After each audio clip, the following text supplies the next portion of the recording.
One of the first credits you see at the start of 1980's Don't Answer the Phone is this one, touting the film as a Hammer Castle production. Holy hell, a Hammer Films William Castle production? Whoa! Granted, each entity was essentially and or literally dead by 1980, but still! For the half a second before the logic circuit in my brain pointed that fact out to me, I was stoked.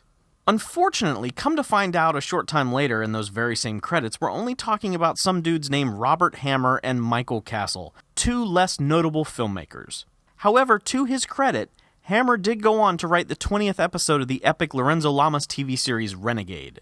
Don't Answer the Phone is a grimy serial killer story starring Nicholas Worth, an actor whose name you might not recognize, but believe me, you've seen him before in everything from Star Trek to The X-Files to The Naked Gun to Swamp Thing to Darkman.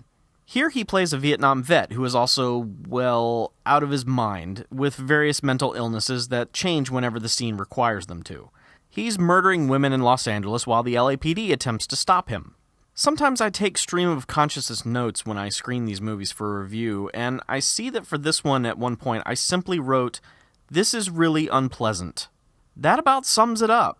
You get a scene with the killer raping and or murdering someone scored to really awkward electronic score, and then a scene where the cops in pursuit are either being callous or wacky or usually both. That was a really good time to have a strangler on the streets. I can really use the money this month. Only you know what? I bet the guy lives in Fresno. I bet he's out of town. I bet he just comes in, maybe a couple of times a week, to have a good time, get drunk, kill a couple of people. You know what I mean? Would you take your feet off of my desk? In a minute, Gladys. You probably haven't noticed, but I'm resting. In 2 minutes, I'm gonna break both your legs. The way I have it figured, he knocked somebody off last night, and so the city's safe for 3, 4, 5 days. They can sleep well tonight, Gladys. Tonight there is no problem.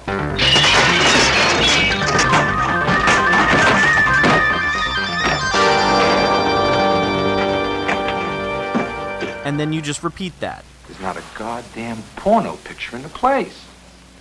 Yeah, I know. No photos, no lights. It's probably not even a photography studio. Hey! Quick thinking. Look around. What do you see? Doll boxes? File cases? Tax forms? McCabe, you eat a lot of mayonnaise, don't you? Be careful.